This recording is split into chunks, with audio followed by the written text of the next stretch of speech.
Okay, today I want to tell you the story of my dad, my granddad, and my uncle. They were all car salesmen. You could really call them petrolheads. So petrol was running through their veins, virtually. And they all knew how to drive a car at the age of 18 and would call the car their own at the age of 18. So as soon as they were the legal age. And well, I'm the black sheep of the family, so I'm not a car salesman. I'm a teacher instead. But also I managed to own about 18 cars in the last 30 years, and among them a Volvo 66, also called DAF, which was a car with an automatic shift, but it had no gears, so it was quite modern, but wouldn't work that perfectly, in fact. And I had, among them were several Ford cars, and also a GM, or Opel as it was called in Germany, Opel Commodore, or GM Commodore, silver with red velvet seats. That was really a very stylish car, somehow American, if you like, but it would consume, what is also Opel, and that Opel would consume about 18 to 20 liters per 100 kilometers leaded petrol, so there was quite an expensive hobby. I couldn't afford that car too long. I was a student at that time and working for a pizza delivery service, and as much as I earned, I consumed by delivering the pizzas with that car, so that didn't really work out economically. Yeah, okay. And then I had a series of at least two BMWs 318 type, very nice cars, so 4-cylinder cars, and then a series of Mercedes, all 6 cylinders. I always liked the 6 cylinders most, so for their smooth comfort, the power they had, smooth acceleration, good torque, but also low, comfortable engine sound. That's what I really liked. And then these times were over someday, and you would I always had used cars, so used Mercedes, and so they were, let's say, 4 or 5 years old, and didn't have too much mileage, and they were usually good bargains, very reliable. I liked them. Good cruising on the highways with these cars. Yeah, and then these days were over suddenly, and you would only find, if you wanted to buy a sedan, E-Class, S-Class, something.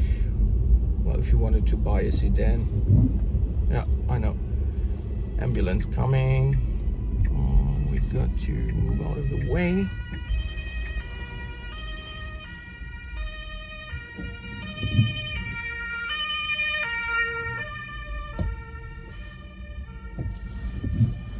Okay. Yeah. So where were we? The 6 cams. They were very comfortable, but I mean, suddenly these times were over. The older people selling their Mercedes were switching to diesel engines, and then I didn't like them anymore.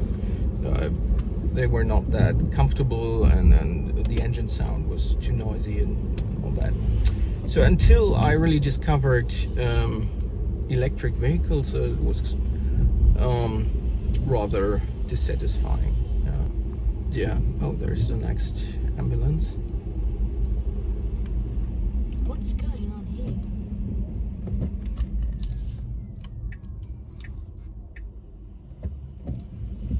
Okay.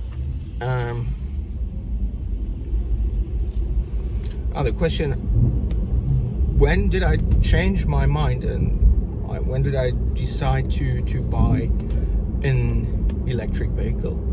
In fact, that was I think 5 years ago. Yeah, about 5 years ago, 2015-ish. I made a class trip and at a student exchange that my school organized, school exchange between my school and a school in Copenhagen, Denmark. And I was very impressed. Things were totally different there. On the highways you would find Tesla Model S mainly, and they were replacing the notorious German premium brand cars like Audi and Mercedes and BMW. Instead you would find them on the left lane. They were dominating the left lane scenery, and same in front of the posh Danish houses and the nice suburbs of Copenhagen. Also the Tesla Model S were replacing the German luxury brands, and also you'd find good infrastructure, charging infrastructure in Copenhagen at almost every corner. It was also impressive, and so I decided, I made a decision, and I decided to make a test drive. So my decision was, as soon as I'd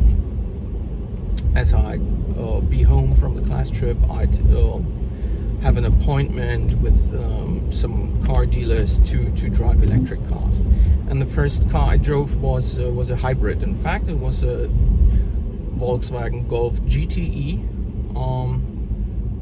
not GTI, GTE, the electric version, and it was a hybrid. And I was starting off at the dealer, starting off there in electric mode, and I was immediately totally impressed and fired up by that silent electric engine, and I enjoyed it very much. And I drove to the next highway ramp to test the car at higher speeds. But as soon as I had reached the highway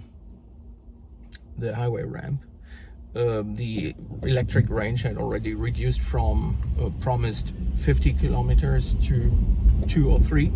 So although I had only made 20 kilometers or 30 maybe, so not a really very good range, and I was charging the car up then by driving. That's not very efficient, so you can use the combustion engine, the conventional drive, to charge your battery in that hybrid car. And that's what I did. And then I left at the next highway exit, and from there I drove through the countryside, and on the highway I would then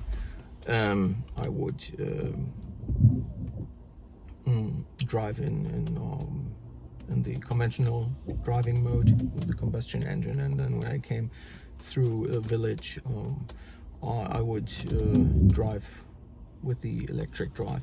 And I realized immediately that hybrid is not my thing, because my kind of thing, because it was the electric experience I enjoyed most. That there was somebody who totally shared that opinion. I read that in a newspaper a couple of days earlier. And there was an article quoting a manager, high-ranked manager from Audi Motors, and he said he tested some electric vehicles, and he said the driver experience was so fantastic that he was totally sure that whenever anybody would try an electric vehicle, they wouldn't want to drive any conventional car, any internal combustion engine car any longer, because they were so outdated and uncomfortable in comparison. But that was exactly my point of view. And So I then decided to, because the Volkswagen dealer wasn't able to organize an electric or purely electric or demonstration car, they couldn't find a car quickly. So yeah, that's why I then decided to visit another car dealer, and then in that case it was Nissan, because Nissan at that point of time was the most successful producer of electric vehicles with the Nissan Leaf. Yeah, they were very successful in producing and selling electric vehicles, and I had that car for a whole weekend, and it was excellent. It was an excellent experience. The range was okay. It was about 200 kilometers, and it was a fantastic driving experience. Very comfortable, good sat nav, everything. I think this is really an all-time classic. It will become an all-time classic. They really were pioneers before Tesla really started to dominate the market.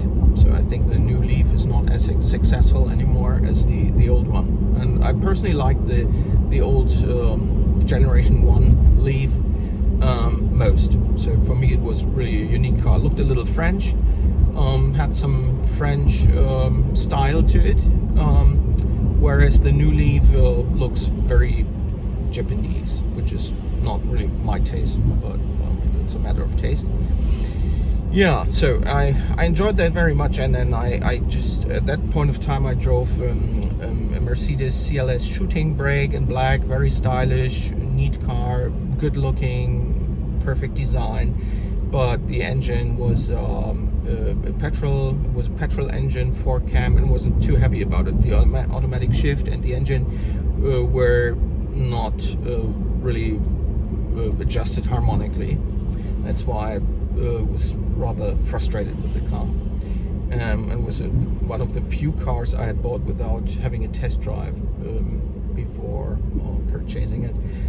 A big mistake, definitely, in that case at least. Yeah, and at the same day I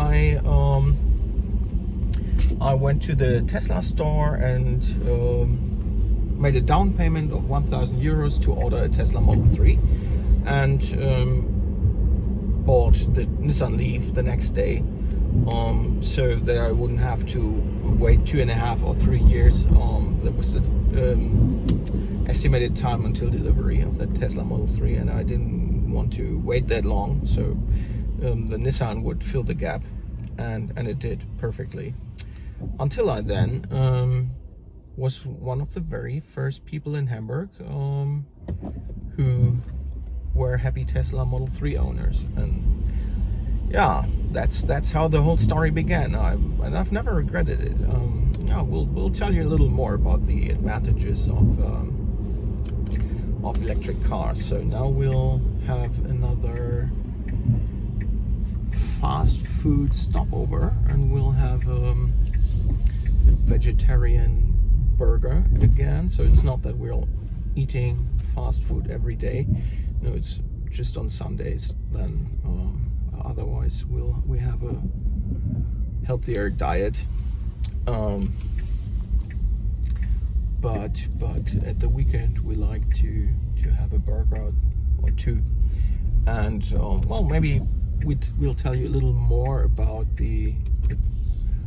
what we like about the vegan burgers here. Yeah, so yeah, and we'll come in a minute, so we'll stop here.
Okay, so we grabbed some fast food.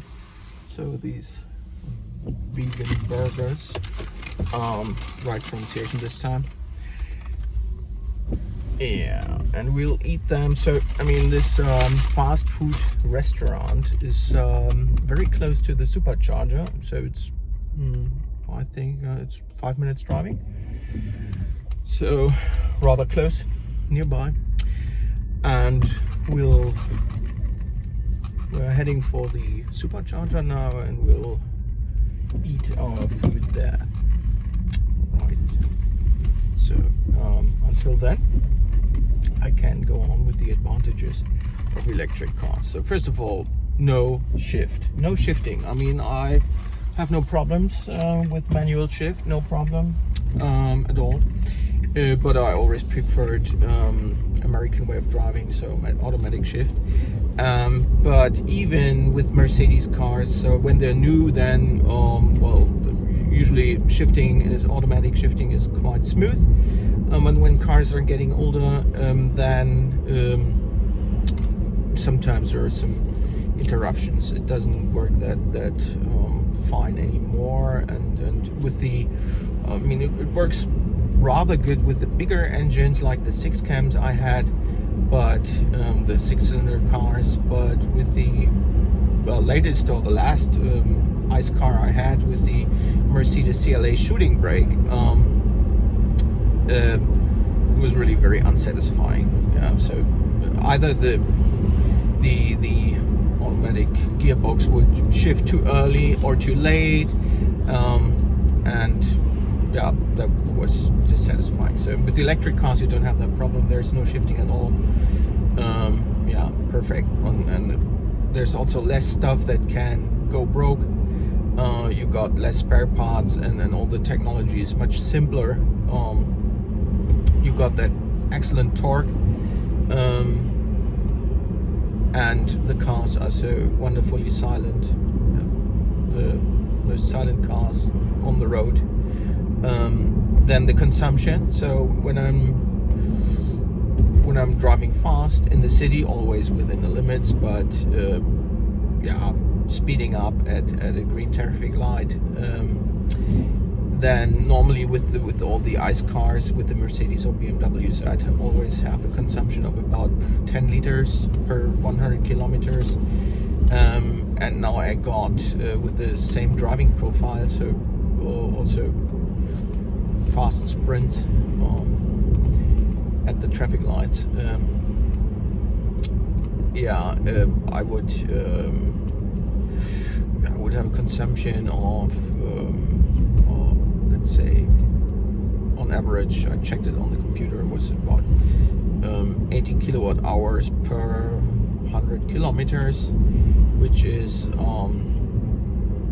18 times 30 cents per kilowatt hour, which is less than 6 euros per 100 kilometers. And at that time it had been about 15 euros.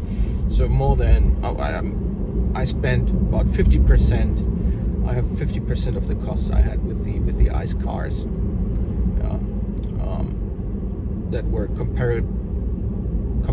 I mean, engine-wise, so the similar maximum speed and good acceleration and stuff. Yeah. Okay, that's definitely a big advantage of electric cars. And yeah, then of course the ecologic aspects that you have. You're producing much lower emissions. So even now with the energy mix we have for electricity in Germany, it's you're saving about 30% carbon dioxide emissions in comparison to a petrol car. In comparison with a diesel, you've got a smaller effect. But also by 2025, there are estimates that then you will be able to save about 40% carbon dioxide emissions in comparison to a petrol car, and still some 30% 30% in comparison to a diesel, I think. If this is wrong, I will cut it out. I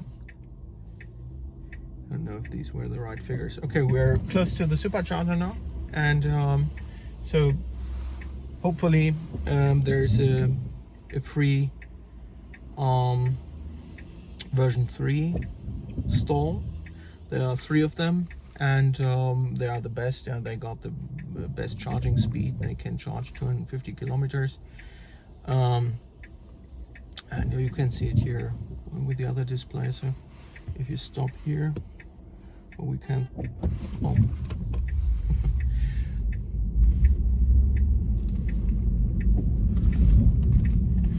This here.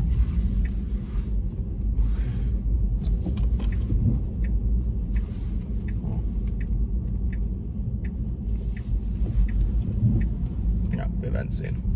So we'll see if there's a V3 version 3 supercharger free. Then we can enjoy fast speed. Oh, there's a free stall, I think. Looks good. No. Oh, but one is about to leave. Oh, that's good. Perfect timing.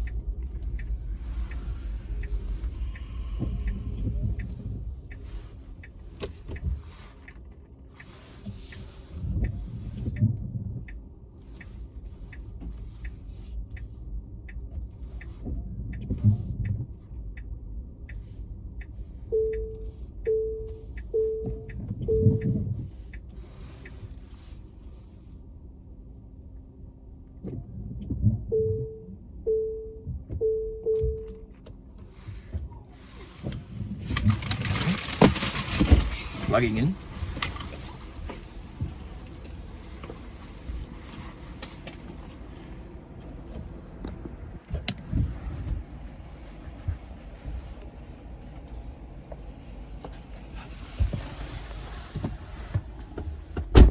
Ramping up. 100 kilowatts, 130, 150.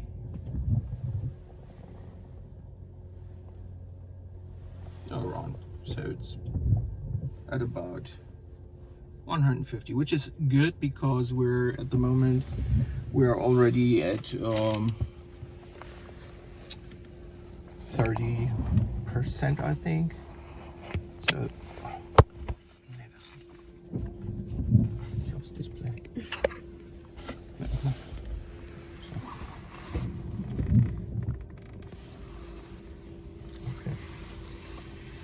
Yeah, 150 kilowatts, that's good. In fact, because we must see that at the moment we got, let me see, how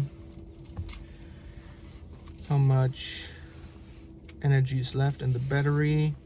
Oh, it's 20, no, just a sec. Oh, we got 30% left in the battery. So if we're charging at 150 kilowatts, that's really good, and that's only possible at the V3 chargers. With a version 2 charger, they've got a maximum of 150 kilowatts, and then probably you'd have less than 100 kilowatts now here.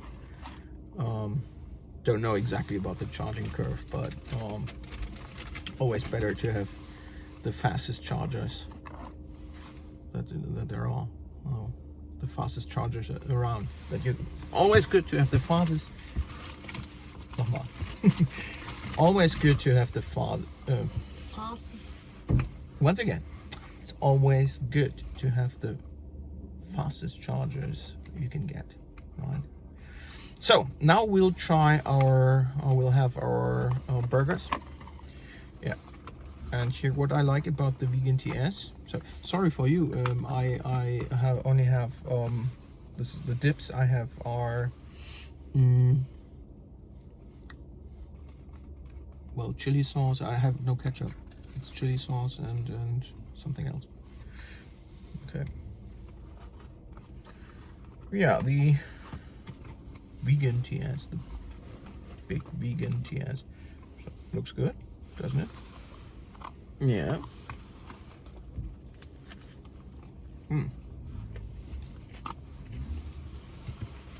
From the inside. In fact, for me, they taste like normal Big Macs.